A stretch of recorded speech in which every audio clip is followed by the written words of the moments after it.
yang mengisahkan tentang percakapan Nabi Ibrahim dengan beliau ayahandanya, yaitu surat ke-21 ayat 52 sampai dengan 70.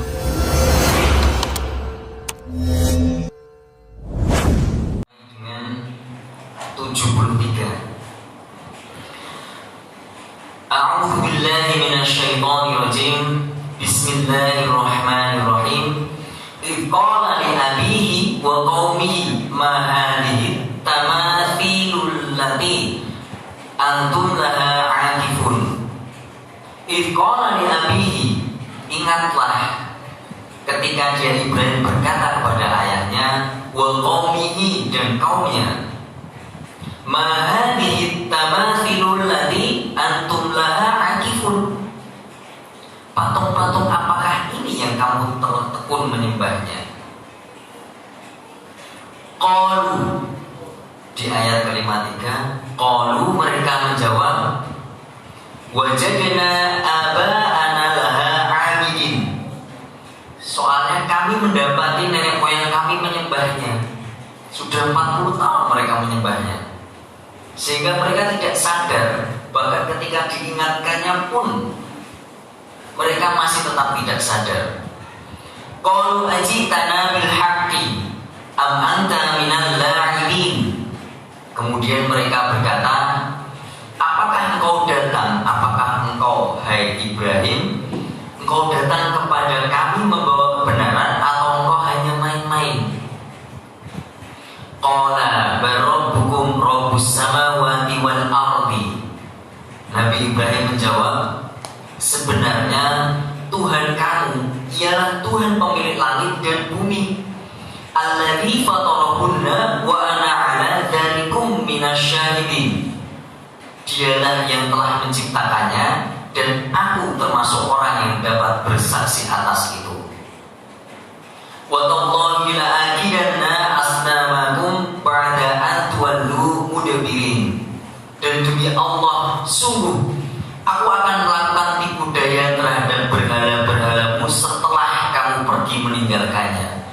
Jadi tadi dikisahkan beliau Azar, ayah Nabi Ibrahim alaihissalam, ketika bersama para pemuja yang lainnya sedang berkumpul. Kemudian Nabi Ibrahim mendekati dan menyampaikan dakwahnya bahwasanya, kenapa ini patung disembah? Ini patung engkau yang buat sendiri, engkau yang mengangkat dari sana ke sini, engkau yang menaruhnya di sini, lantas kenapa engkau menyembahnya?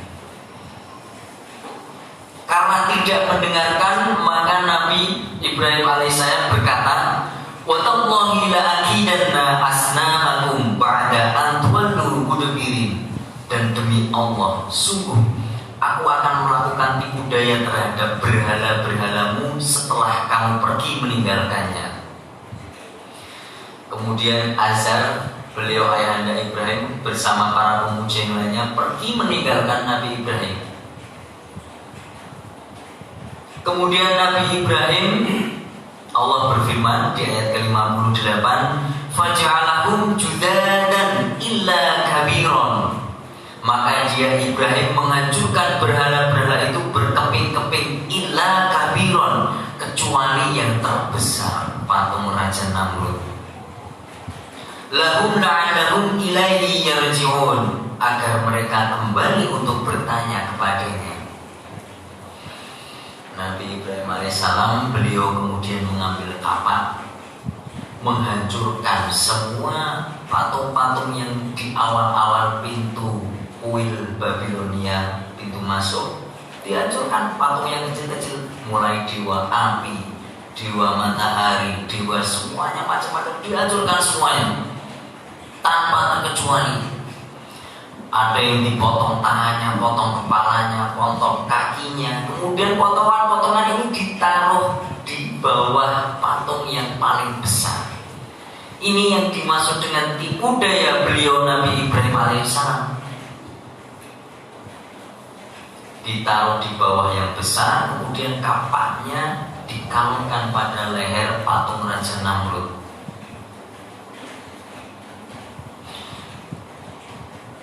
Kemudian beliau ayahanda Ibrahim alaihissalam pulang setelah kembali dari acaranya bersama pemuja-pemujanya selang pagi harinya. Jadi Nabi Ibrahim alaihissalam menghancurkan patung-patung itu di malam harinya, dan yang tahu hanya penjaga kuilnya saja. Tetapi penjaga kuilnya tidak berani melarang, karena pada saat itu siapa yang berani menyentuh patung-patung itu maka akan dikutuk.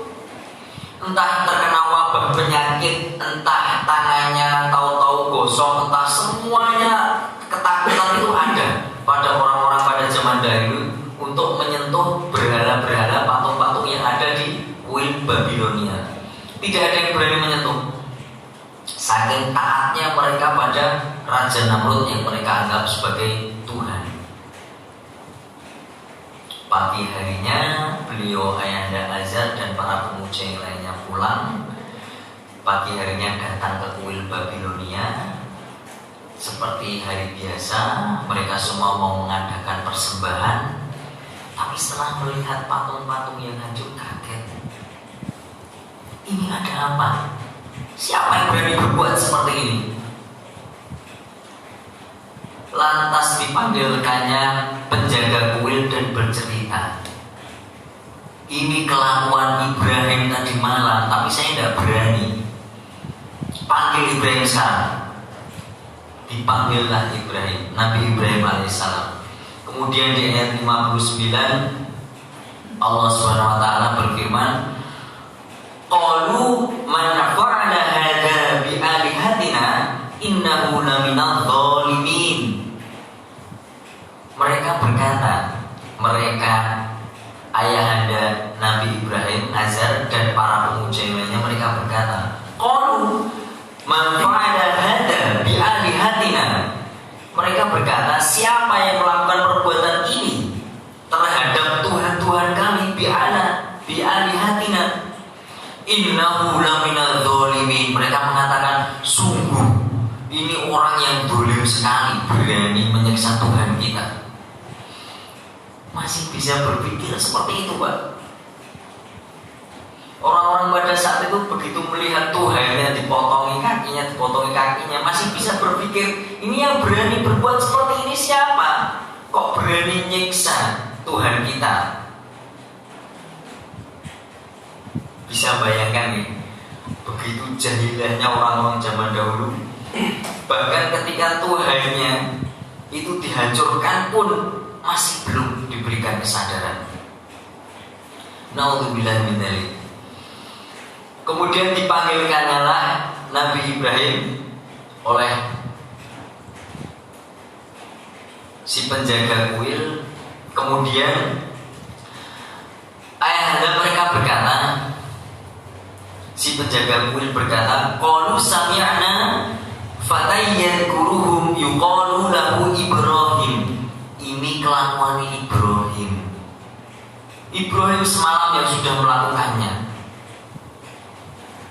Qalu fatu bihi ala a'yunin nas la'allahum yashhadun.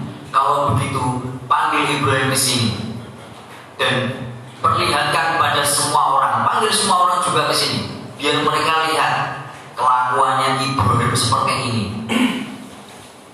Qalu a anta fa'alta hadza bi alihatina ya Ibrahim. Kemudian mereka berkata, apakah engkau yang melakukan perbuatan ini, wahai Ibrahim? Apakah engkau yang melakukan pada Tuhan-Tuhan kami ini, Ibrahim? Qala bal fa'aluhu kabiruhum hadza fas'aluhum in kanu yantiqun. Kemudian Nabi Ibrahim alaihissalam berkata, dia tidak menjawab iya atau tidak, tapi Nabi Ibrahim berkata, kenapa nggak ditanyakan sama yang besar sendiri? Qala bal fa'alahu kabiru. Tanyakanlah pada kabiru yang paling besar sendiri, berhala yang paling sendiri. Tanya saja. Di ayat yang ke-64, faraji'u ila anfusihim faqalu innakum antumudz dzalimun.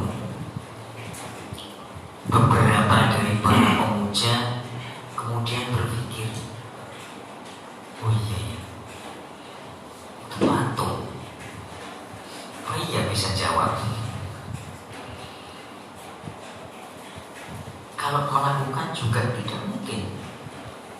Andai kata kita tanya pun juga dia tidak akan bisa menjawab. Beberapa orang mulai berpikir, innakum antum dzalimun. Sesungguhnya kita mungkin yang mendolimi diri kita sendiri. Tsumma nukisu ala ru'usihim laqad 'alimta ma haula'i yantiqun.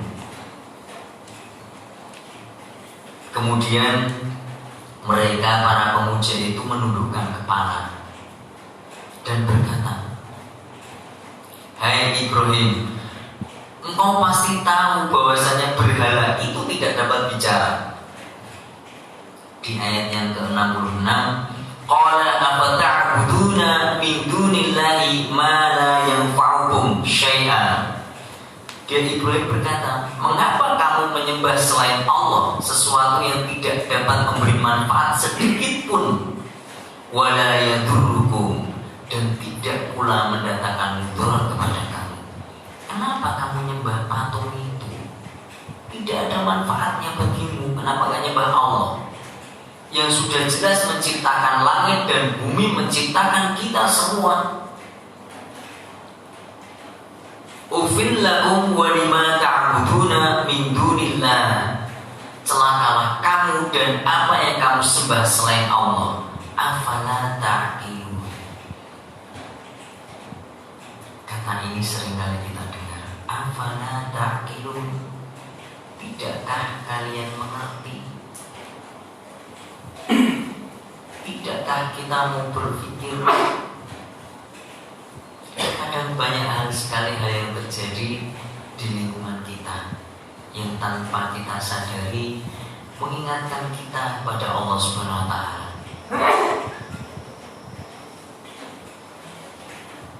Sama halnya dengan kisah ini. Ketika Nabi Ibrahim alaihissalam berusaha mengingatkan mereka dengan cara yang sudah jelas nyata, mereka masih tidak mau mendengarkannya. Kemudian Nabi Ibrahim berkata, aku akan mengadakan tipu daya. Yang tipu daya ini secara tidak langsung baru menyadarkan beberapa orang saja. Mau berpikir, oh iya ya, itu kan patung.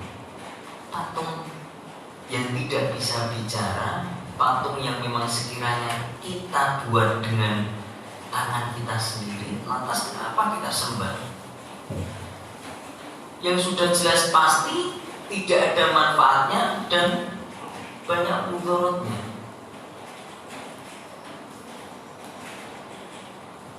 Kemudian karena beberapa orang masih emosi, dibawalah Nabi Ibrahim alaihissalam kepada Raja Namrud.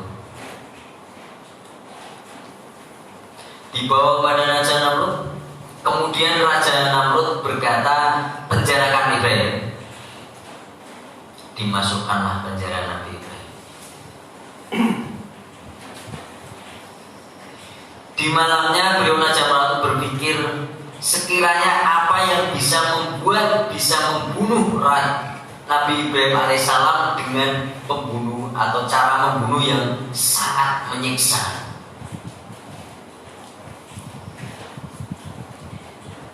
Dibakarlah. Dibakar itu adalah membunuh orang yang paling menyiksa. Dipenggal kepalanya sudah jelas langsung meninggal. Tapi kalau dibakar itu sakitnya menyiksa. Itulah kenapa Pak saudaraku rahimani wa rahimatullah, neraka itu tempat yang sangat pedih karena sama cara menyiksanya dengan cara dibakar. Begitu banyak surat dalam Al-Quran yang mengingatkan kita pedihnya bara api di neraka. Bahkan diibaratkan neraka yang paling ringan ketika kita menginjakkan kaki kita, maka rasanya sudah sampai di otak kita. Naudzubillah min dzalik. Kemudian Raja Namrud, beliau menyuruh anak buahnya untuk membuat tempat pembakaran setinggi 17-20 meter. Sampai dikisahkan ketika api itu menyala, membara, itu burung yang lewat di atasnya pun bisa langsung hangus terbakar. Bisa kita bayangkan nih, kalau 17-20 meter itu kurang lebih, kalau rumah itu tinggi standar 35 meter, kurang lebih tingkat 5. Bisa bayangkan tingginya seberapa, apinya besarnya seberapa. Dibakarlah, disiapkanlah dengan biaya yang luar biasa banyak. Disiapkanlah tempat pembakarannya. Allah Subhanahu wa taala berfirman, qalu harriqu wansuru alihatakum in kuntum fa'ilin. Kemudian mereka berkata, Raja Namrud berkata, bakarlah dia dan bantulah Tuhan-Tuhan kamu jika kamu benar-benar tidak berbuat. Jadi Raja Namrud itu mengancam sama orang-orang bawahannya, kalau kamu memang benar taat pada Tuhanmu, bakar Ibrahim sekarang. Siapkan dengan matang tempat pembakarannya dan bakar Ibrahim. Bisa kita bayangkan, diikat setinggi tumpukan kayu yang sebegitu besar sampai tingginya 17-20 meter. Kemudian api dinyalakan sampai berhari-hari. Jadi memang disengaja oleh Raja Namrud, api itu dinyalakan berhari-hari. Masya Allah. Tapi apa yang terjadi? Qulna ya narukuni bardan wa salaman ala Ibrahim. Allah berfirman, ya narukuni, wahai api, jadilah kamu dingin. Bardan wa salaman ala Ibrahim, dan penyelamat bagi Ibrahim. Api yang menyala sebegitu besarnya tidak terasa panas pun sedikit pun di tubuh beliau Nabi Ibrahim alaihissalam. Tidak terasa panasnya sedikit pun, bahkan terasa dingin.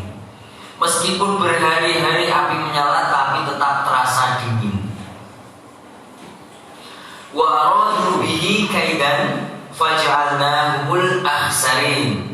Dan mereka hendak berbuat jahat terhadap Ibrahim, maka kami menjadikan mereka itu orang-orang yang paling rugi. Wa najainahu wa lutan ilal ardi allati barakna fiha lil alamin. Ini di ayat yang terakhir, kisah tentang ini yang akan kita sampaikan. Jadi, dan kami selamatkan dia Ibrahim dan Lut ke sebuah negeri yang telah kami berkahi ke untuk seluruh alam. Jadi ini negeri Palestina. Jadi Nabi Ibrahim itu punya keponakan namanya Nabi Lut, dari istrinya itu Nabi Lut itu, yang nanti akhirnya juga dijadikan nabi juga. Jadi Nabi Lut ini beriman setelah karena keimanannya Nabi Ibrahim. Setelah dibakar panas dan berhari-hari, tetapi masih keadaan selamat. Setelah api habis, Nabi Ibrahim alaihissalam masih tetap sehat bugar tanpa kurang suatu apapun. Bingunglah Raja Namrud. Ini orang mau dibunuh pakai cara apa lagi? Kalau dibakar saja tidak mempan, ditusuk jelas tidak mempan, dibakar aja tidak mempan. Mau diapakan lagi? Sampai dikisahkan ketika beliau berpikir mau bagaimana lagi bisa melawan Ibrahim, Allah Subhanahu wa taala kirimkanlah seekor lalat. Ketika Raja Namrud berpikir, lalat ini sering mengganggu Raja Namrud. Tidak sehari dua hari, hampir setiap hari lalat ini mengganggu Raja Namrud. Sekarang bisa kita bayangkan, Pak, pernah diganggu lalat, Pak? Pernah nih. Tidak nyaman, ya, suaranya sangat tidak nyaman. Tangan kita geser ke kanan, dia pergi ke kiri. Tangan kita geser ke kiri, dia ke atas. Tangan kita ke atas, dia ke bawah. Sama dengan yang terjadi pada Raja Namrud. Sampai akhirnya Raja Namrud kelelahan dan masuklah lalat ini melalui hidung Raja Namrud dan tinggallah di sana berhari-hari. Bisa kita bayangkan, Pak, kalau sekarang mungkin bisa operasi, pada saat itu tidak ada operasi, jadi rasanya tuh Raja Namrud merasakan pusing yang begitu luar biasa sampai kepalanya sendiri kadang dipukul-pukulin. Sampai akhirnya meninggallah beliau. Dan ketika Raja Namrud ini meninggal, orang-orang menyaksikan keluarlah lalat dari hidung Raja Namrud. Kemudian mereka berkata, Tuhan kita mati karena seekor lalat. Luar biasa sekali, Masya Allah. Allah hanya mengutus seekor lalat saja untuk membunuh seorang yang mengaku sebagai Tuhan. Ketika Allah kehendaki, dengan mudah Allah Subhanahu wa Ta'ala akan melakukannya tanpa harus mengirimkan ribuan. Cukup satu ekor lalat saja bisa membunuh Raja Namrud. Sama halnya ketika kita pernah kelilipan, ya Pak. Kelilipan itu sederhana, tapi kalau memang Allah Subhanahu wa Ta'ala menghendaki kita kelilipan, itu juga kalau membuangnya susah, kadang mata kita sampai bengkak. Bisa kita bayangkan, Raja Namrud kemasukan seekor lalat di hidungnya dan tinggal berhari-hari sampai meninggal dunia. Rasanya pastilah pusing sekali. Na'udzubillah min dzalik. Ini salah satu kisah bukti nyata apa yang terjadi pada zaman Nabi Ibrahim alaihissalam.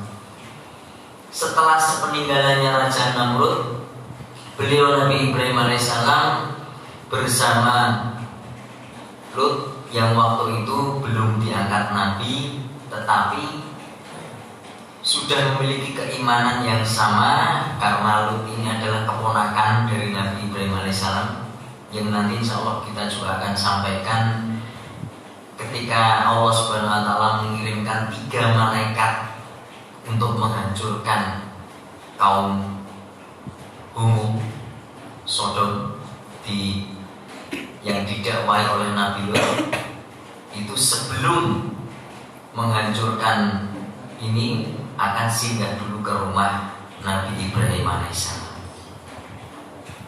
Ma'asyiral muslimin rahimani wa rahmatullah. Begitu banyak ibrah yang bisa kita ambil dari kisah Nabi Ibrahim melawan Raja Namrud. Bahkan di Al-Quran banyak sekali. Wala khaufun alaihim wala hum yahzanun. Semua orang yang punya keyakinan, keimanan, ketakwaan yang luar biasa, maka akan memiliki prinsip wala khaufun alaihim wala hum yahzanun. Wala khaufun, maka tidak akan punya rasa takut, karena yakin dan tahu persis bahwasanya Allah Subhanahu wa Ta'ala selalu berada di sampingnya. Walahum yahzanun, dan tidak akan merasa sedih. Ma'asyiral muslimin rahimani wa rahmatullah. Beliau Nabi Ibrahim alaihissalam adalah manusia terbaik. Tidak zaman dahulu kala saja, tetapi bahkan masih sampai saat ini. tetapi manusia yang paling baik tetaplah Nabi Muhammad SAW. Karena beliau pernah berkata, "Ana sayyidu wal adam, walal adam ba'dal yaumul qiyamah." Aku adalah pemimpin dari anak Adam, bahkan nanti sampai dengan yaumul qiyamah. Dan di situ tidak ada nada kesombongan sedikit pun. Nabi Muhammad SAW mengucapkan seperti itu karena memang beliau adalah makhluk yang terbaik, yang mengajarkan akhlak yang paling sempurna. Itulah kenapa di dalam doa kita, sholawat kita, itu senantiasa kita masukkan juga keluarga Nabi Ibrahim alaihissalam. Ini salah satu bukti nyata penghormatan terhadap beliau Nabi Ibrahim alaihissalam beserta keluarganya. Asyhadu an la ilaha illallah wa asyhadu anna Muhammadan abduhu wa rasuluh. Allahumma sholli ala Muhammad wa ala ali Muhammad kama shallaita ala Ibrahim wa ala ali Ibrahim wa barik ala Muhammad wa ala ali Muhammad kama barakta ala Ibrahim wa ala ali Ibrahim fil alamin innaka Hamidum Majid.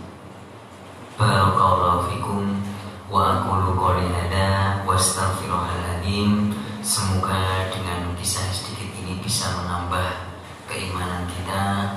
Ada salahnya hanya dari saya semata dan ada benarnya dari Allah Subhanahu wa taala. Insyaallah bulan depan akan kita lanjutkan dengan kisah beliau Nabi Ibrahim alaihissalam beserta putra beliau Ismail, mulai dari istri beliau yang pertama, kemudian kedua yaitu ibunda Hajar, ibu dari Nabi Ismail. Insya Allah akan kita pelajari bersama. Barakallahu fikum. Wassalamualaikum warahmatullahi wabarakatuh.